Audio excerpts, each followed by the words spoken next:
مقدمہ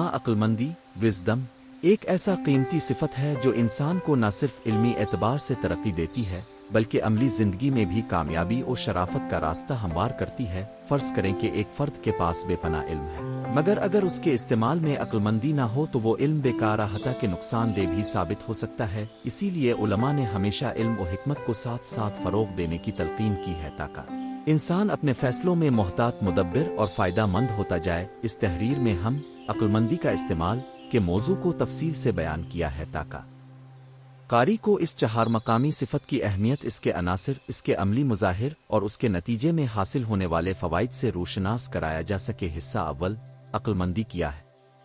تعارفن عقلمندی۔ عقلمندی ایک ایسا مجموع کمالات ہے جو نظریاتی علم، تجربے اور بصیرت کا امتزاج ہوتا ہے۔ عربی الفاظ مقلد سے مشتق یہ صفت انسان کو حالات کا درست ادراک کرنے، فیصلے کرنے اور عمل میں حکمت و درائے اختیار کرنے کی قوت عطا کرتی ہے۔ چنانچہ عقلمندی صرف معلومات کا ذخیرہ نہیں بلکہ اندرونی بصیرت، اخلاقی تقاضوں اور مقصدیت کا عملی اظہار ہے۔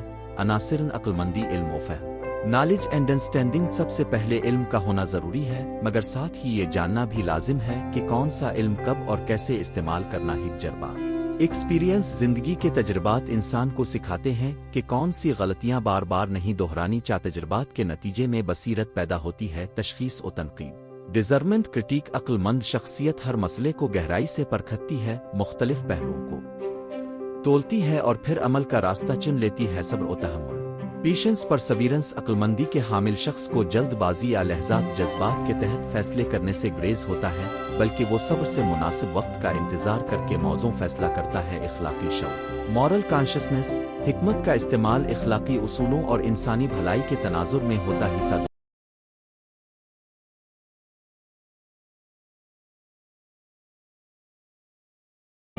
عقلمندی کا عملی استعمال زندگی کے شعبوں، ذاتی زندگی، پرسنل لائف، روزمرہ فیصلہ سازی، گھر کے مالی معاملات، بچوں کی تربیت، صحت و تندرستی کے انتظامات وغیرہ میں عقل مند رویہ اختیار کرنے سے نہ صرف وسائل کا ضیاع کم ہوتا ہے بلکہ خاندان میں سکون اور خوشی کے عناصر بڑھ جاتے ہیں۔ مثال کے طور اگر ایک والدین بچے کے لیے تعلیمی کمپیوٹر لینے سے قبل اپنی مالی استطاعت، بچے کی استعداد اور مستقبل کے لائحہ عمل پر غور کرے تو یہ تجویز بھی عقلمندی کا مظہر ہوگی۔ خود شناسی و خود احتسابی، عقلمندی یہ بھی کہتی ہے کہ انسان اپنے اندر جھانکے، اپنی کمزوریوں اور خوبیوں کا ادراک کرے۔ جب کوئی فرد اپنی طاقت و کمزوری سے واقف ہوتا ہے تو وہ ذاتی ترقی کے لیے بہتر حکمت عملی اپناتا ہے۔ مثلاً کوئی شخص اپنے اندر غصہ ختم کرنے کی خواہش رکھے تو وہ پہلے خود کو ناپ تولے، جائزے کہے کہ کون سی صورتحال اس کے جذبات کو بھڑکتی ہے اور پھر اس کے مطابق عملی منصوبہ بنائے۔ مثلاً مراقبہ، سانس کی ورزشیں وغیرہ۔ پیشہ ورانہ زندگی، پروفیشنل لائف، کاروباری حکمت عملی۔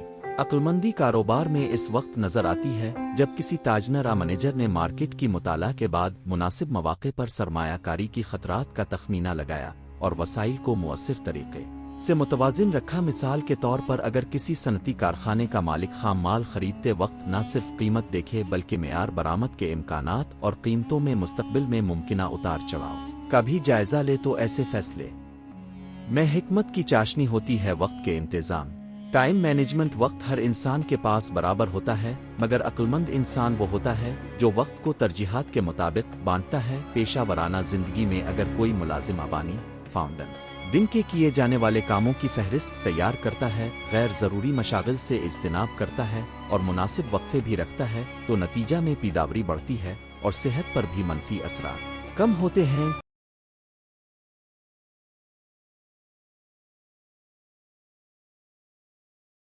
تعلقات عامہ و مواصلات، انٹرپرسنل ریلیشنز، کمیونیکیشن۔ ہر محفل میں عوام الناس سے میل جول اور بات چیت کرنے میں حکمت اس وقت نکل کر سامنے آتی ہے جب مخاطب کے خیالات، جذبات اور پس منظر کو سمجھتے ہوئے لب و لہجے کا انتخاب کیا جائے۔ مثلاً کسی ملازم کو اگر کوئی مسئلہ درپیش ہو تو باس کو نہ صرف مسئلے کی تکنیکی جہت پر روشنی ڈالنی چاہیے بلکہ اس کے جذبات اور کام کے بوجھ کو بھی مد نظر رکھنا چاہیے تاکہ حل طے کرنے میں دونوں فریق فائدہ اٹھا سکیں۔ اجتماعی اور معاشرتی زندگی، سوشل کمیونٹی لائف، قیادت و سیاست، لیڈرشپ پالیٹکس۔ معاشرے میں اگر کوئی قائد، رہنما، سرکاری افسر عوام کی بھلائی کا جذبہ رکھتے ہوئے عقل مندی سے فیصلے کرے تو اس کے مثبت اثرات پورے معاشرے پر مرتب ہوتے ہیں۔ اگر حکومت کسی شہری پروجیکٹ کا آغاز کرنے سے پہلے عوام سے رائے لے، دیگر ممالک کے نمونے دیکھے اور مالی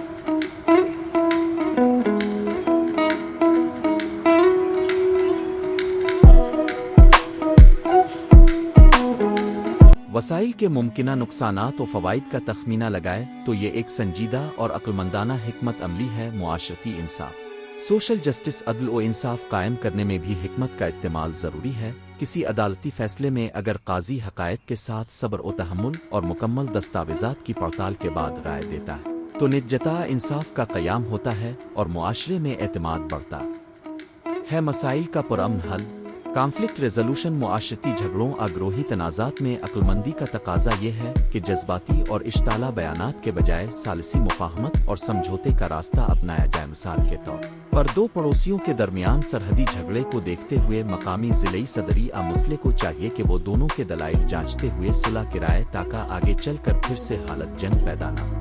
حصہ سوم، عقلمندی کے عملی نمونے اور تاریخی مثال۔ پیغمبروں اور حکیموں کی مثالیں۔ حضرت نوح علیہ السلام، قوم نوح نے اس وقت تک حق قبول نہ کیا جب تک سیلاب کا پانی ان کے گھروں میں نہ گھس آیا۔ نوح علیہ السلام نے حکمت سے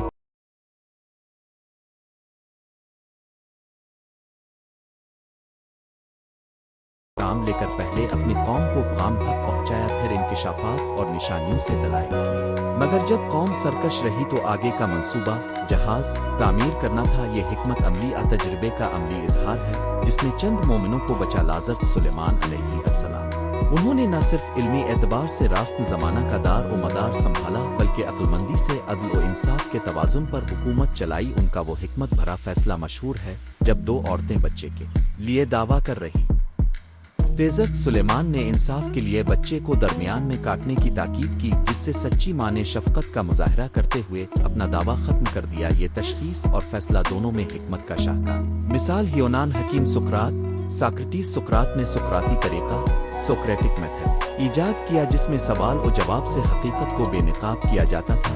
اس میں فلسفیانہ تجسس کے ذریعے علمی دائرہ بڑھایا جاتا اور افراد کو اپنی غلطیوں کا شعور ہوتا۔ یہ بھی عقلمندی کا ایک عملی نمونہ ہے جس میں کسی کو براہ راست علم ٹیچ کرنے کے بجائے سوالات کے ذریعے سوچنے پر مجبور کیا جاتا ہے تاکہ فطری طور پر علم کا حصول خود ہو جائے۔ معاصر شخصیات، امام ابو حنیفہ رحمۃ اللہ علیہ، فقہ کے امیر، نے نہ صرف علم حدیث و فقہ میں کمال حاصل کیا بلکہ معاشرتی نظریات و مسائل پر بھی غور و فکر کیا۔ انہوں نے خلافت عباسیہ کے دور میں خلیفہ ہارون الرشید کے سامنے حق و باطل کے تقاضوں کے تناظر میں علمی مباحث کو تعمیل اور معاشرے میں انصاف و شرافت کا راستہ دکھایا۔ ان کے فقہی مسائل پر غور و امتنان نظام عدل کا تحفظ اور خانقاہوں میں حکمت و فکر کا فروغ ایک روشن مثال ہے۔ شاہ ولی اللہ دہلوی، انہوں نے اسلامی تعلیمات کو عصری حالات کے مطابق پیش کرنے کی کوشش کی۔ فقہ حنفی کے اصولوں کو جدید سائنسی اور فلسفیانہ دریافتوں کے زاویے سے مرتب کیا۔ اس سلسلے میں انہوں نے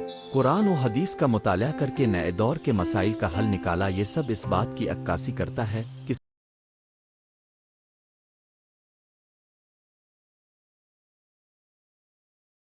صرف علم کا ہونا کفایت نہیں بلکہ اس کے جدید تقاضوں سے ہم آہنگ ہونا اور عقلانی طرز فکر اپنانا ہی سنکار۔ عقلمندی کا استعمال حصہ چہارم، عقلمندی کے حصول اور اس کی تربیت۔ علم کی تلاش و مطالعہ، کتب بینی، حکمت و فلسفہ، منطق، تاریخ اور اخلاقی کتب کا مطالعہ عقل کو نکھارتا ہے۔ کسی بھی موضوع پر کتاب پڑھ کر صرف معلومات نہیں بڑھتی بلکہ تضادات، تجزیے اور تنقید کا بھی موقع ملتا ہے جس سے فکر میں پختگی پیدا ہوتی ہے۔ دور جدید کے وسائل، internet, on line courses, webinars اور ویڈیو لیکچرز کے ذریعے بھی افق بصیرت بڑھایا جا سکتا ہے، مگر عقلمندانہ رویہ یہ ہو کہ مستند اور معروف ذرائع ہی منتخب کیے جائیں تاکہ بے بنیاد اور جھوٹا علم نہ پھیل سکے. مراقبہ و غور و فکر ریفلیکشن کانٹمپلیشن روزانہ کم از کم 15 سے 20 منٹ غور و فکر کے لیے مختص کرنا چاہیے. مسئلہ دن کے اختتام پر اس بات کا جائزہ لیں کہ آج کون سے فیصلے درست رہے اور کون سے غلطیوں کی اصلاح اور مستقبل کا لائحہ عمل ترتیب. مراقبہ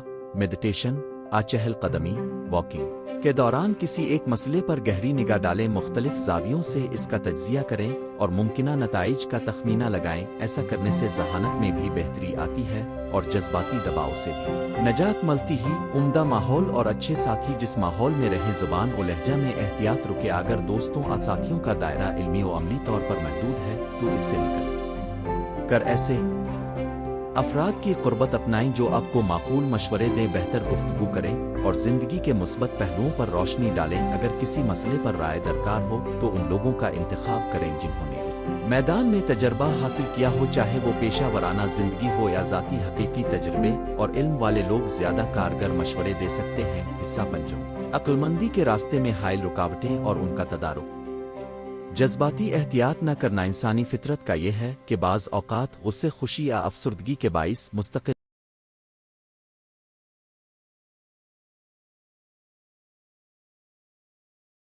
رائے بدل جاتی ہے. ایسے جذباتی اوقات میں فوری فیصلے نہیں کرنے چاہیے. پہلے خود کو قابو میں لائیں پھر سوچ. مثال کے طور پر اگر کسی نے آپ کو برا بھلا کہا یا آپ کے کام کی تنقید کی تو خود کو پرسکون کر کے ذمہ دارانہ انداز میں جواب دینا عقلمندی ہے. غصے میں آ کر جواب دینا غلط فیصلہ ہوگا.